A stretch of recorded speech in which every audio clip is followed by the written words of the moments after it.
Hello, and a very warm welcome to this edition of the Ponsonby and Massey podcast. And as we record this on a Sunday morning, Sir Keir Starmer, the Prime Minister, will make his keynote address to the Scottish Labour Conference. And we'll use this opportunity just to review the conference and the state of Labour and of the Scottish leader Anas Sarwar. Mr. Starmer, well, he will be off to Washington to meet President Trump. What is he likely to say in Ukraine? Where stands the special relationship, and can Starmer be the honest broker between the EU and America in relation to Ukraine? And the gender recognition issue, another issue in Parliament this week, this time a row over the decision of the presiding officer about whether or not ministers should be questioned in this subject, and specifically on a case which has been getting a lot of traction in the media in recent weeks. But let's first of all start with the Scottish Labour Conference. As I said, that we are having this discussion before Sir Keir Starmer speaks, but his speech has been trailed in several of the newspapers today, including the Sunday Times, where, of course, Alex works and writes for. I suppose we should sort of pretty broad brush at the moment. How's the conference seem to you? Well, I mean, of course, we have the significant disadvantage of neither of us have actually been at the conference. So I think the general mood is, from what I could gather, and I watched Anas Sarwar's speech on Friday, which was quite a long speech. I mean, he spoke for a good 45 minutes or so, and I thought it was fine. He had a sort of slightly difficult situation because he had to sort of speak as though the current trend in the opinion polls hadn't happened. He said, "This is my application to be First Minister of Scotland." Now, that's all very well and good, and of course, the way the results panned out last year at the general elections there was an excellent prospect that Anas Sarwar could cobble together some kind of coalition to shut the nationalists, shut the SNP out of power. All the opinion polls since then, of course, have all been heading in the one direction, with an almost halving of Labour's support in Scotland. And so the idea that this was an application to be First Minister was in some ways, defying the current political gravity. But you sometimes in politics you have to make that kind of pretense. You have to believe that that it is possible for Labour to recover, and it is, I suppose, true, isn't it, Bernard, that since Labour have risen in the polls in the past, they can presumably think, well, we could do it again. But I suppose the key question between now and next May, and I think we've talked about this before, haven't we? So, is what is the battleground for May's elections next year? Is it to be a kind of judgment call on the SNP's record in government after nearly 2 decades in office? Or is it a kind of proxy referendum on the performance of Labour in power at a UK level? Whichever battleground it ends up being, that is going to have a significant impact, I suspect, on what the actual outcome of the election is going to be. But I don't know. What did you make of Sarwar's speech? Well, it's you make the point, and I think it's important to stress it's the kind of speech which was even upbeat, but the backdrop is these polls which suggest that Labour are going to tank next year.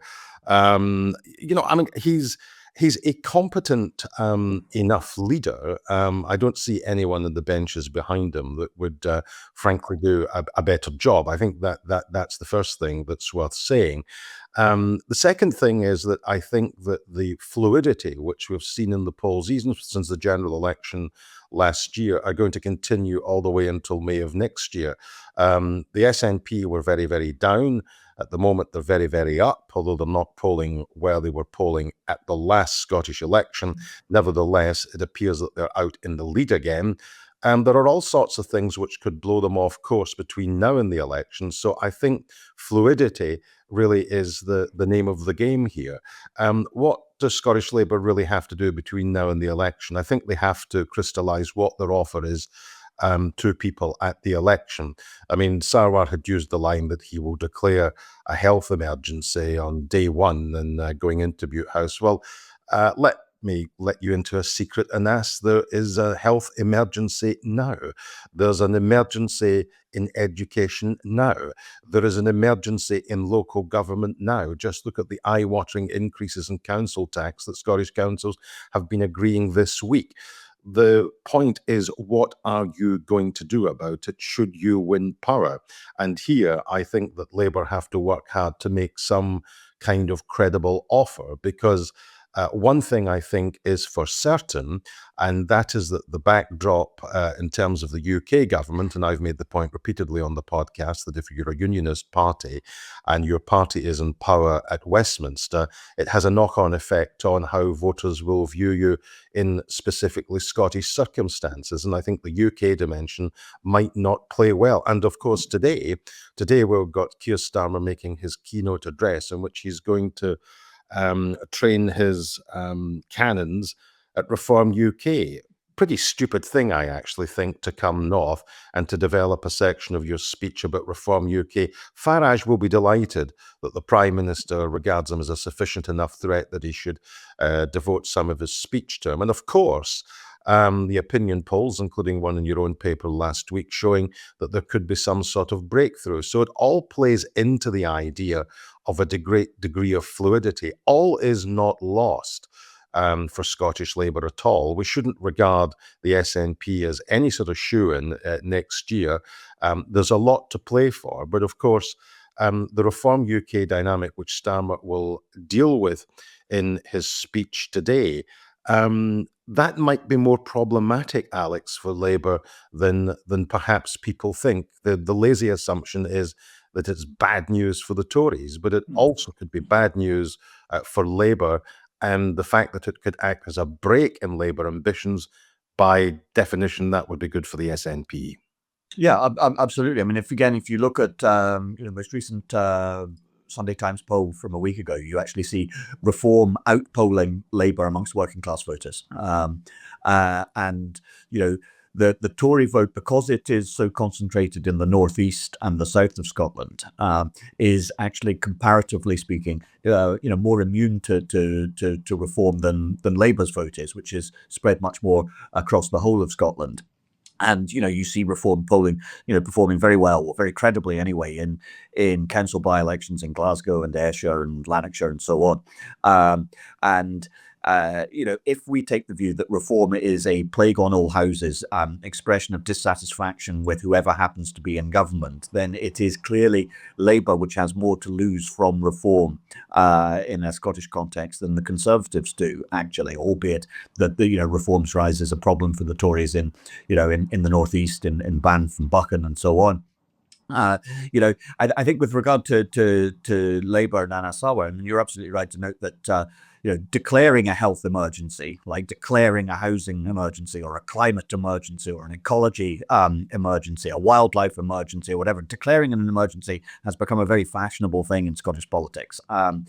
Declaring something doesn't do anything to actually fix the problem. It's a kind of sort of virtue signaling, if you like, from whoever's doing it. That said, I did think that the health section in Sarwar's speech was one of the more credible parts of it, because again, the NHS is the public service that almost everybody has some engagement with. And you have, 800,000 people on waiting lists at present. NHS productivity is worse than it was before the COVID pandemic. There is ample opportunity for Labour to prosecute a real case against the SNP here, albeit that the difficulties in the NHS in Scotland are not really so very different from the difficulties evident in the NHS in Wales or in England, which again does suggest that perhaps it's a systemic issue with the NHS rather than anything that the SNP government has done itself, albeit that you can certainly claim that the Nationalists haven't actually delivered very much on the health front. And he's right about talking about, we need to increase capacity, and we also need to use capacity that is there at present. He's right, I think, to talk about digitizing the NHS. But again, these are things that people have been aware of for a long, long time. Other areas of his speech I thought were pretty disappointing, actually. On education, the only thing was that he talked about was banning mobile phones from classrooms. Well, okay, that might well actually be quite useful in certain respects, but it doesn't do anything to address the culture of low standards, lack of rigor, and a sort of anti-elitism culture in Scottish education, that is one of the things that is increasingly obvious is a problem, because we have declining standards across the board, including amongst the best performing pupils and the poorer or the weaker pupils in an academic sense. So on education, I think that there is no real grounds to be optimistic that a Labour administration or a Labour-led administration would be particularly innovative. Other aspects of it, I thought, I thought it was a mistake. I was interested to hear what you say about this, but it was a mistake to talk about a Department of Government Efficiency, a McDoge. It allows the SNP to say, rather fancifully, admittedly, but look, there's Labour being inspired by Elon Musk and Donald Trump, and so it's an easy attack line for the nationalists, and I don't think it's something that really benefits Labour particularly. Again, it feels like a sort of gimmicky type thing, and overall, I suppose the Sarwar speech, it struck me, was a confirmation that actually once you get rid of the constitutional question, which is dormant for the time being, there really isn't very much difference in worldview between Anas Sarwar and John Swinney, and more broadly between Scottish Labour and the SNP. There's a really significant overlap, not just in terms of policy, but in thinking as well. And so, Labour is offering a variation on SNP themes rather than an alternative to those themes, I would suggest.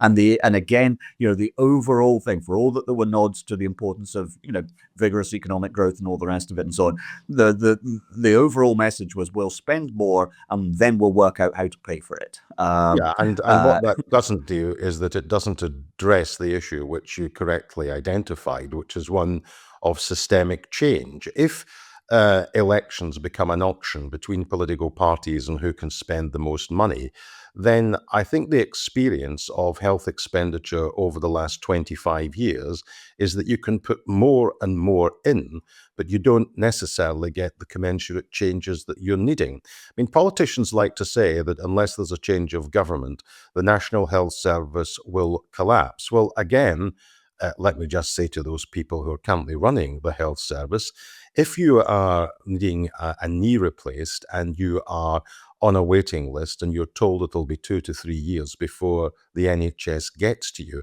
the NHS, from your point of view, has already collapsed. If you're needing a hip replaced and you're being told it's 2, 3, or 4 years, then the National Health Service has already collapsed.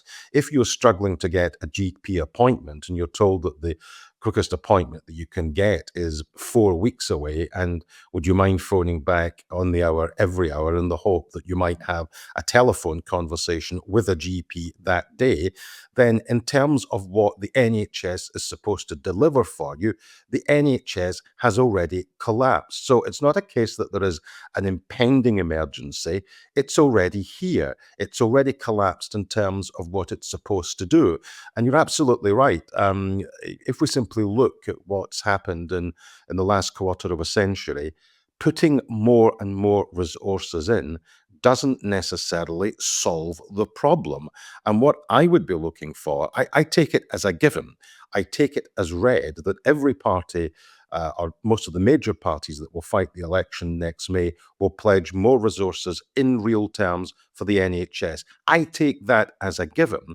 What I'm more interested in is what they're going to offer to ensure that the existing structures are going to work. And if the existing structures don't work in terms of dealing with backlogs and all the rest of it, then they have to reform the system. And from that point of view, you're right. What you will end up with is simply an auction between two political parties whose instincts are broadly the same. And, all that line about departments of efficiency and government, you're right, it smacks of sloganizing. The bonfire of the Quangos. The bonfire of the Quangos was something which George Robertson promised when he was the shadow Scottish secretary. And that was the days before Tony Blair was elected as Prime Minister. And the Quango state is still alive and well and thriving from what I can see. So not only is there a lot to play for between now and May of 2026, but there's a good deal of thinking that I think all of the parties have to do in terms of the offer. But it's already shaping up that the SNP will fight the election effectively against the record of the UK government and say that vote for us because we will protect Scottish interests in a way that Keir Starmer won't.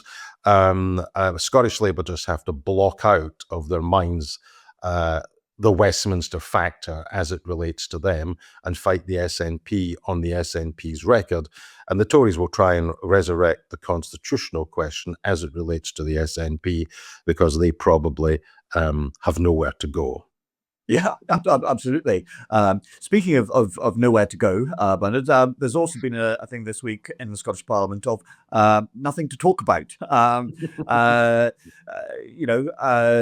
The presiding officer, the Conservatives, have made a big play this week about wanting to ask questions and have government ministers responding to some of the issues thrown up by the employment tribunal involving a nurse of 30 years standing, Sandy Peggy, who has taken NHS Fife, and Dr. Beth Upton to an employment tribunal alleging discrimination and harassment. And the case centres on the provision of changing facilities for staff at a hospital in Kirkcaldy, because Dr. Upton is a trans woman, a biological male, and has been sharing changing facilities with the female staff at the hospital in Kirkcaldy. And this has become a case which has occasioned an enormous amount of commentary in the newspapers and particularly on social media, where it has really taken off and become a sort of almost totemic issue for an awful lot of people, mainly, many of them women, but not exclusively so. And gender issues have been bubbling away in the background for really a very considerable period of time. It is almost 10 years since Nicola Sturgeon first promised to reform gender recognition laws in Scotland. That then led to one of the most heated and toxic, I suppose, debates in the Scottish Parliament in its entire history, actually. And it continues to rumble on. Last week, we had Anas Sarwar and Jackie Bailey saying that they regretted their votes in favour of the gender recognition bill, which, of course, was then subsequently vetoed by the Scottish Secretary, or then Scottish Secretary Alistair Jack. And the Scottish Government has accepted that veto. But if Labour wanted to sort of move on from this, I think both Sarwar and Bailey were somewhat taken aback by the degree to which an awful lot of people said, well, everything you say you did not know then, you could have known then, but you chose not to listen to people who were raising concerns and objections to the proposals.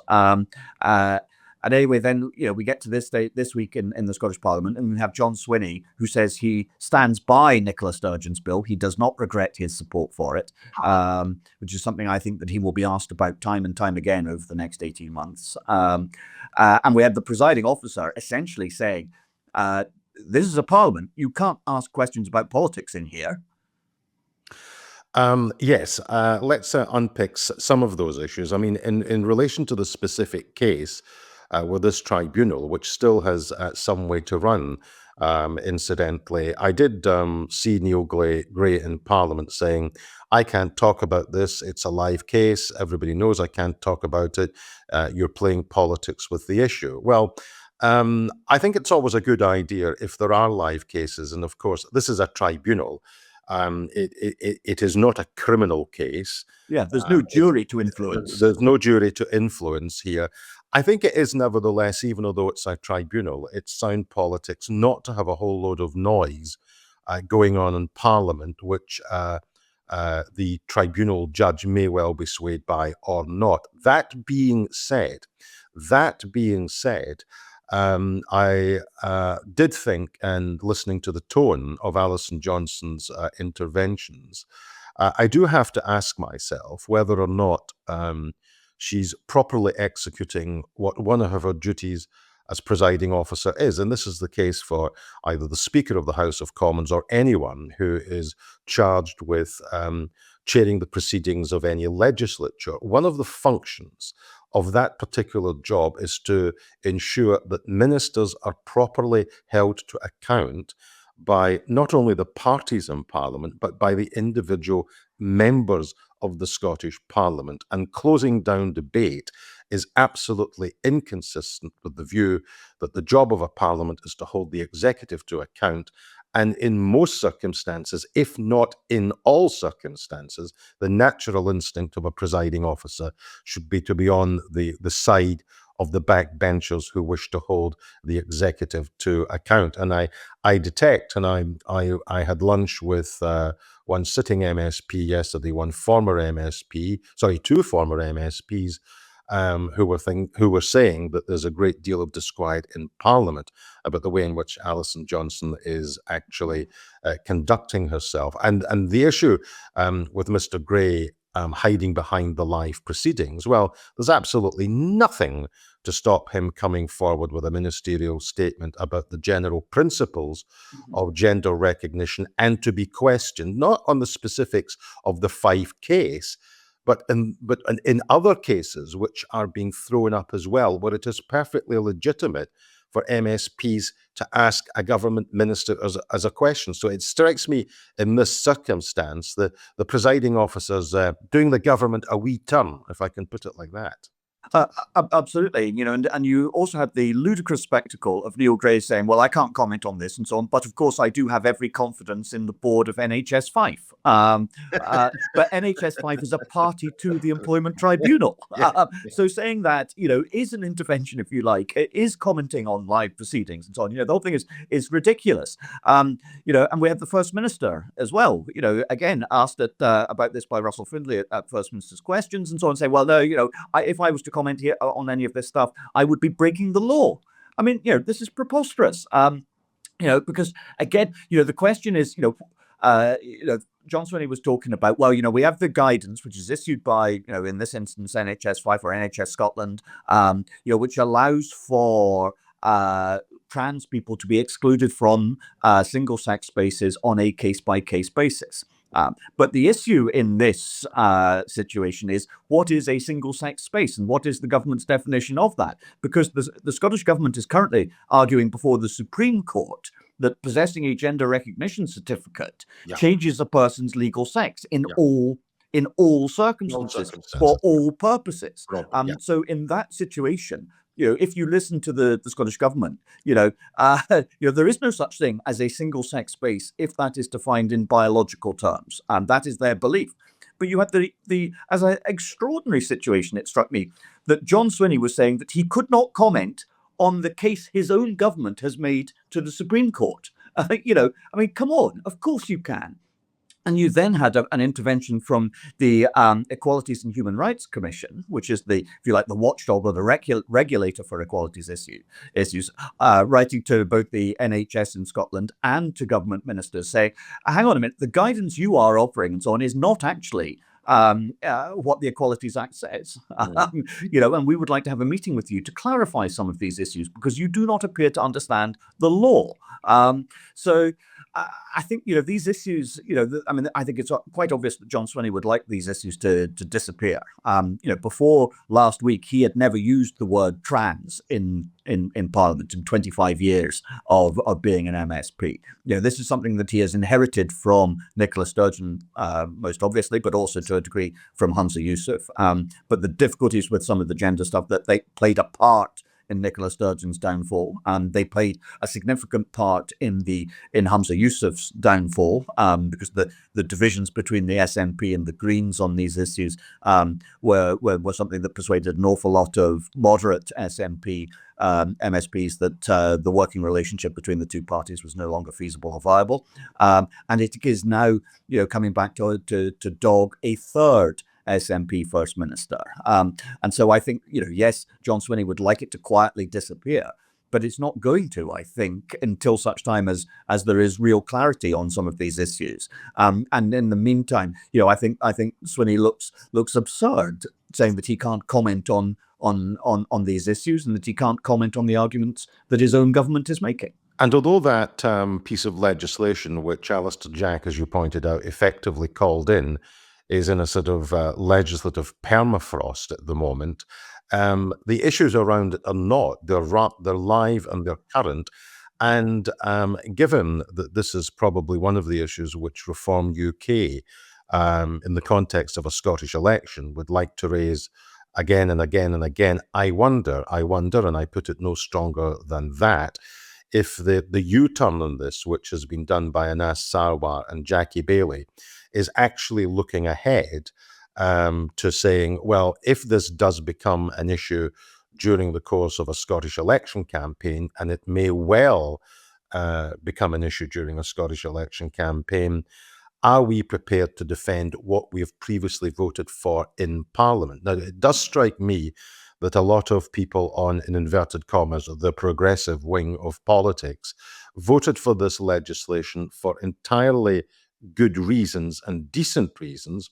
But when it comes to the operation of some of this stuff and the practicalities of it, they're now backing off. And it's quite interesting that they've taken the position that they have. There's quite a good summary of the history of some of this in your newspaper today, the Sunday Times Scotland. I did read the article this morning on all of this stuff, and some comments which are carried from the former Scottish Labour leader, Anand, basically saying that both Anas Sarwar and Jackie Baillie owe an apology to the women of Scotland, because it's not a case of, well, perhaps we, despite the fact this legislation was scrutinised, it was scrutinised, probably scrutinised more than most pieces of legislation that went through the Scottish Parliament.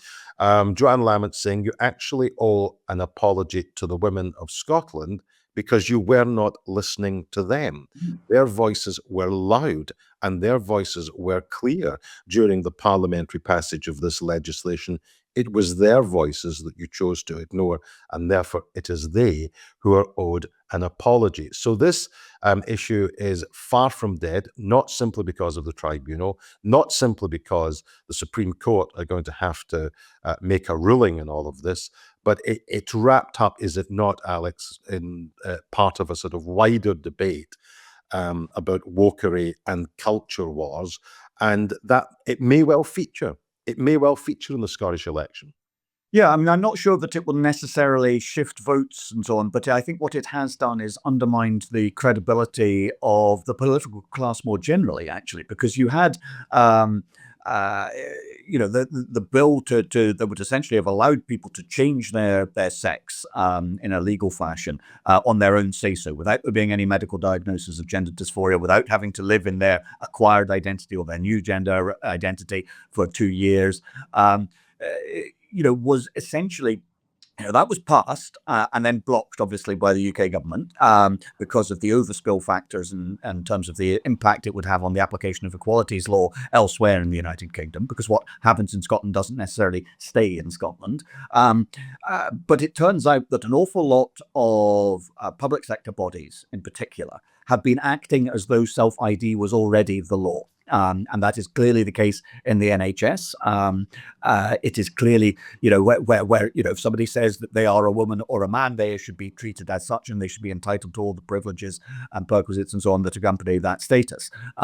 It is clearly the case in the Scottish Prison Service as well, where we have a striking number of male-bodied prisoners, some of them convicted of violent crimes or crimes of a sexual nature, currently being housed in women's prisons, which again, is something that skeptics or those critical of the gender recognition bill and so on warned would be the case, and it would be harder and harder to stop people from doing that. And they were told that, well, these fears are scaremongering. Well, it turns out they weren't scaremongering because it's been happening. And so I think it is actually quite difficult for John Swinney to say that I stand by the bill, because it opens him up to the accusation that some people will think is an ugly one, but it is, I think, also a truthful one, that what you are actually doing by saying that is you are saying, yes, it is okay to have male-bodied rapists in women's prisons. Yes, it is okay for biological males to use women's changing rooms at work. Yes, it is okay for biological males to play in women's sport on their own say-so, because they say they are a woman, and that truth trumps other truths. And that's fine. If that's what you really believe, then say so. Say so unapologetically. But I'm not sure that is the sort of thing that actually voters really want to hear. Yeah, I don't disagree with a word of that, actually. And it will be interesting when the Supreme Court make their determination. You may well find that all of this guidance, which is being used by public bodies, may well have to be rewritten, or not only rewritten, but binned at the same time. You're also probably right that it won't shift many votes. But as you have characterized the position, in terms of if Mr. Swinney stands by the legislation and the logic of the legislation, then he should actually make the case. But as the article in the Sunday Times makes clear today, he has been very judicious about steering clear of some of this, and actually steering clear of using any of the terminology around this as well. But it ain't going away. But I suspect that the position that Anas Sarwar and Jackie Bailey have taken is to ensure that they do not get into a pickle with a number of their natural supporters, including former leader Joanne Lannett. Right. Well, let's. Yes, speaking of things which aren't going away, Yes, speaking of however much we might wish them. speaking of things that are not going away, so Starmer is going to meet with the Bisto president, and I mean there are just so many issues here, Alex, aren't there? There's first of all Trump demanding that Western countries start spending more on defense, get it up to at least 3% of GDP. There's no chance of that.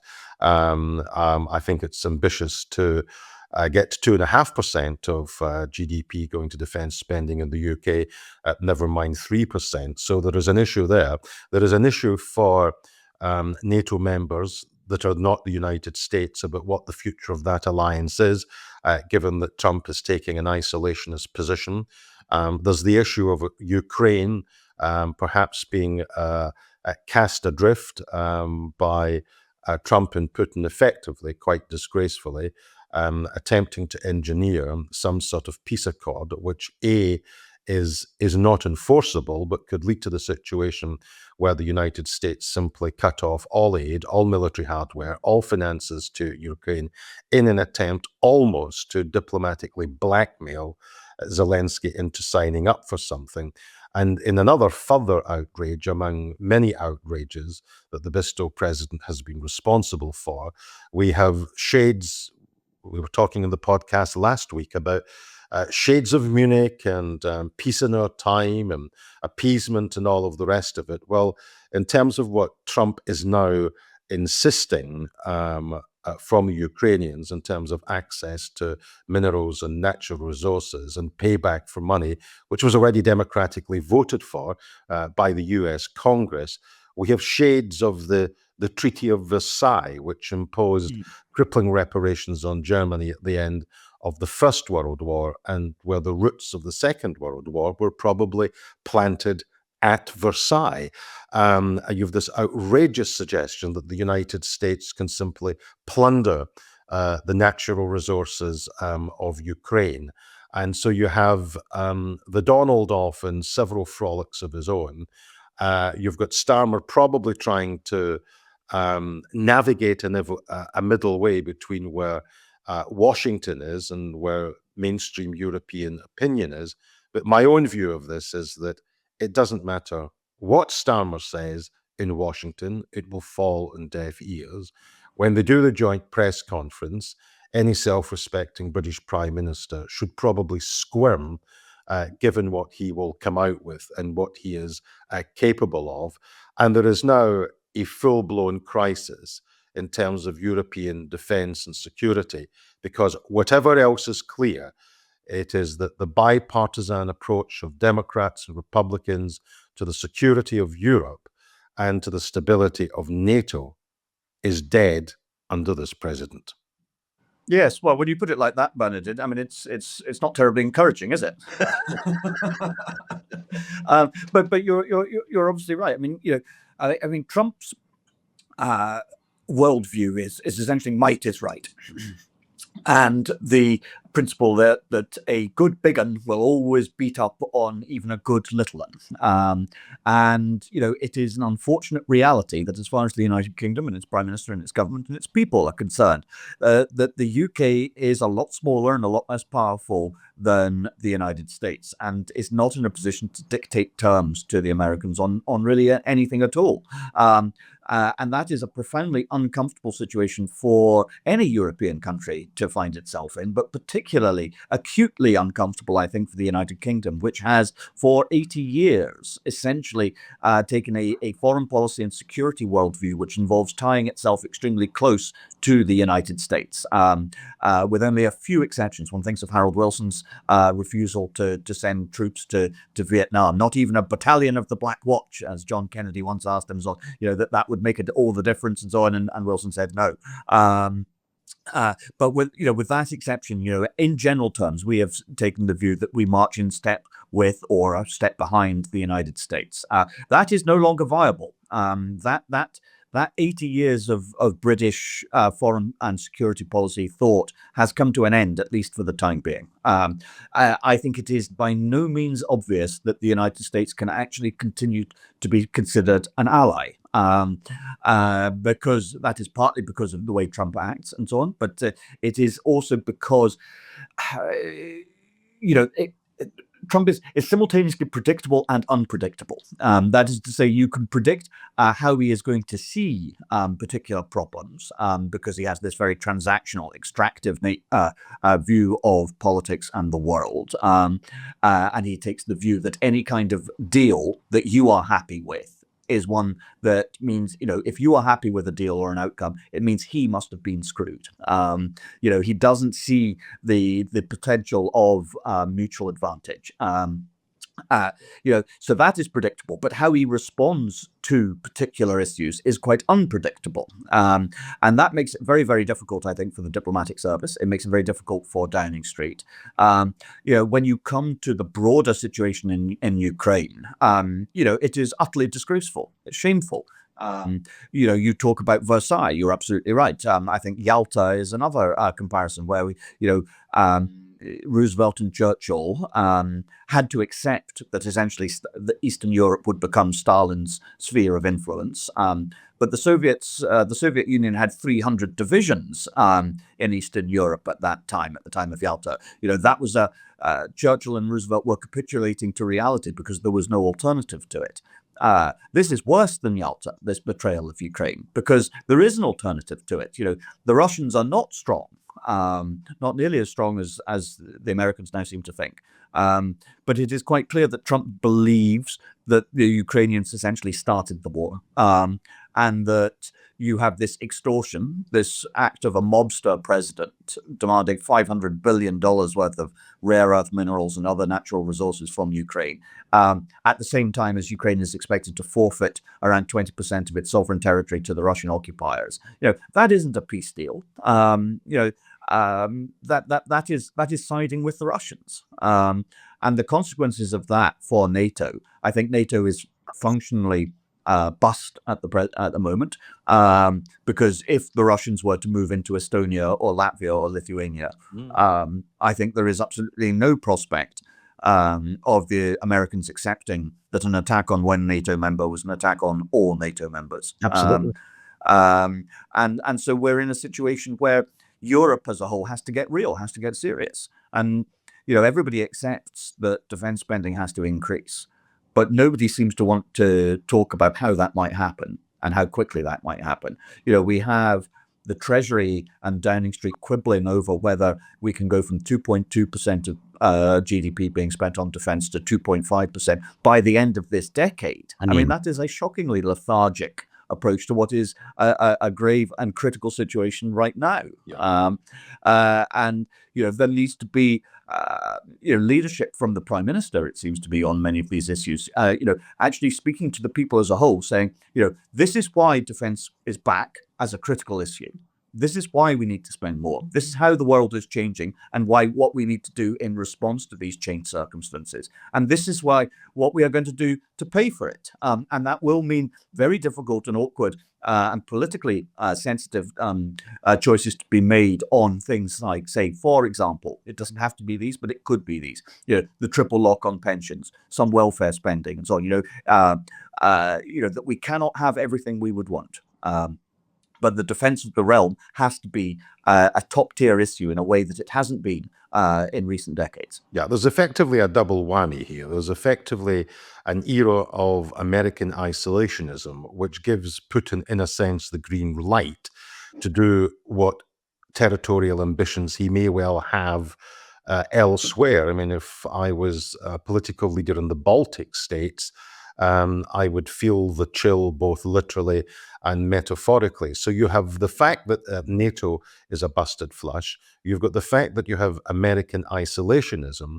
But for NATO members and for Ukraine, you would be able to take some comfort if America had recoiled from the kind of policies which it's pursued under both of the major parties in the United States. You could take some comfort if all of the other European countries were on the same page, had the same strategic view of America, and were marching in the same direction in terms of defense spending. But they're not. I mean, you've made the point to get to 2.5%. We're still some way from that in the UK. We have elections in Germany today. Elections in Germany today in which a far-right party may well supplant the SPD as the second largest party in Germany. The idea that you're going to get any coherent view coming from Germany or France, who are already mired in internal politics, that you're going to get any coherent view is for the birds. And the one thing that tends to be a hallmark of political systems which are not very stable, and for the purposes of this discussion, we would have to say that the political system in Germany at the moment is not stable. The position in France is not stable. Anyone coming forward with the view that we have to massively increase our defense spending when what is turbocharging some of the movements in this country is a feeling by many citizens that they're being left behind. You ain't going to get that spending. So it's a double whammy. It's American isolationism, and it's an inability of governments in Western Europe to come together behind a common view of defense and security and spending. Yeah, absolutely. And, again, one can't look at the UK in isolation here. You're right to note events elsewhere in Europe and the German elections. I mean, the extraordinary thing about the German elections, it seems to me, is that you effectively had the Alternative for Deutschland, the far-right, hard-right party,